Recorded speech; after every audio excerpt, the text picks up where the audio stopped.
going on, guys, and welcome back to another episode of Rooted in Reptiles. Today we're going to talk about the importance of quarantining new animals. So when it comes to buying new animals, you have to quarantine. If you have any type of collection, you definitely need to quarantine. You run the risk of potentially killing everything you own, reptile or any other animal wise. For us with our rabbits, we have to quarantine because we run the risk of catching snuffles. That's basically the crypto of the rabbit world. You get snuffles, everything goes. Cages, everything goes. That's not something that we want to do.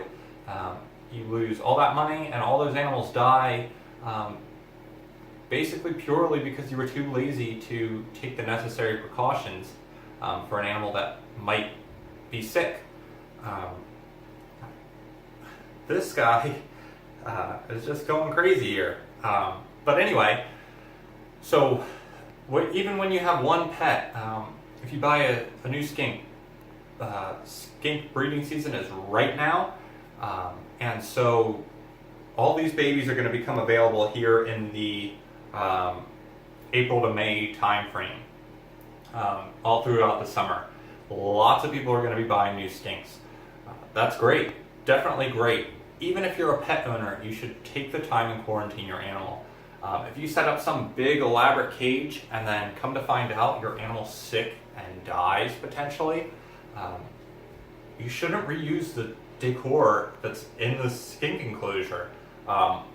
Depending on what it has ever, if it was something that, is minor, that it just was too stressed out and couldn't handle, you're going to need to clean that stuff at the very least.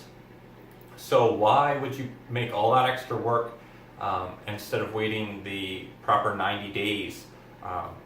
And then as soon as it's out of quarantine, you can make a skink hotel. You could do this whole entire room as a skink enclosure if you want. But you don't need to go immediately and throw your brand new animal into its permanent enclosure. There's lots of things, lots of benefits. You can determine whether an animal is eating properly by quarantining. You can determine if an animal's feces look like they're supposed to while the animal is in quarantine. You can do all sorts of things. If the animal dies in quarantine, then you know that the animal hasn't been exposed to the rest of your collection, potentially putting everything else at risk.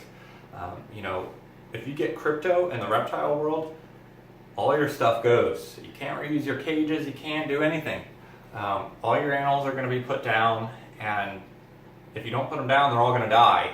And they're going to die slowly and painfully, which sucks. So aside from the loss of life that was unnecessary, you're also losing a lot of money between enclosures and animals and everything like that. Obviously money is second before life, but it's just another thing to think about. If you go and you don't quarantine and you lose all your stuff, well then for me, I'm not ever getting reptiles again. I'll be done. I can't recoup and get back to where I'm at. Even with the few number of reptiles I have, they're not cheap animals. I can't afford to start over.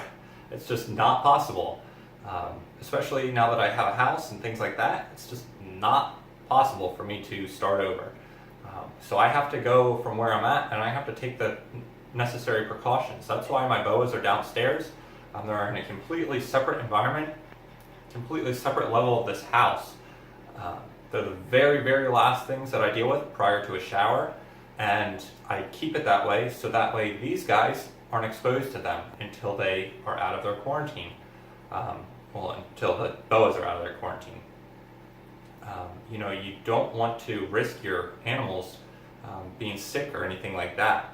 You can spread airborne pathogens, you can spread diseases, you can spread mites.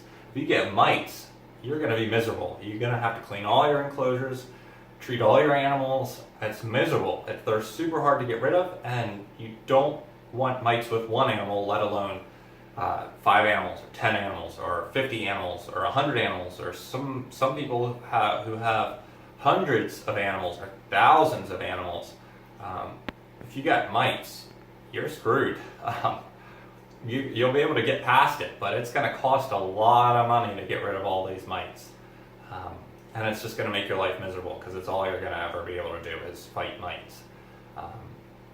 So quarantine, it's not that hard. Basically a very basic quarantine setup. You wouldn't want to quarantine in a big rack like this because it's lots of animals very in close proximity to one another. I recommend single cages for quarantine. Keep them clean, keep them basic. Basic bedding, water bowl, a food dish, maybe a hide, and just keep it simple. If there's that saying, keep it simple, stupid, and you don't need to be elaborate. You get all these animals, if something goes wrong here, then all these animals are gonna be affected. So stick with single cages, that way you can kind of spread stuff out. The only time I would use one of these racks is if you were getting animals all from the same person. So like if I got 6 animals all from the same person, it might make sense to use a rack because they're all going to be shipped in the same box together, so they're all going to be exposed to one another, and they're all exposed to everything that was at the seller's house. So that I'm a little bit more comfortable with. But if you're buying an animal here, an animal there, you want to separate them out from one another. They can all be in the same room, but don't keep them too close, and make sure that you're cleaning and sanitizing between animals, as you don't want to spread something that might be healthy, but it's just going through its quarantine. It's exposed to something that's not healthy in quarantine that you might not be aware of is not healthy, but you've now cross-contaminated them, and that's bad news. So, for everyone buying new animals this year, keep that in mind. Keep in mind how important quarantine is for your animals, for the sake of your collection, for just the ease of keeping, and for the money that you can potentially lose by being lazy. That's all it comes down to, is being lazy. If you can't quarantine, then don't buy something new. I hope this helps, guys. If you have any questions, feel free to leave those in the comment box below. I hope you guys like this video. Leave it a thumbs up, and if you haven't already, please subscribe to my channel, guys. We're growing, we're trying to expand and be able to cover more topics. Once the boas are out of quarantine, I'll be doing an episode on them, kind of showing them off. I love them to death so far. Don't think I ever won't, but they're awesome, they're different, and we have lots of skinks coming up, lots of animals bred, and so stay tuned, guys. This year is gonna be great.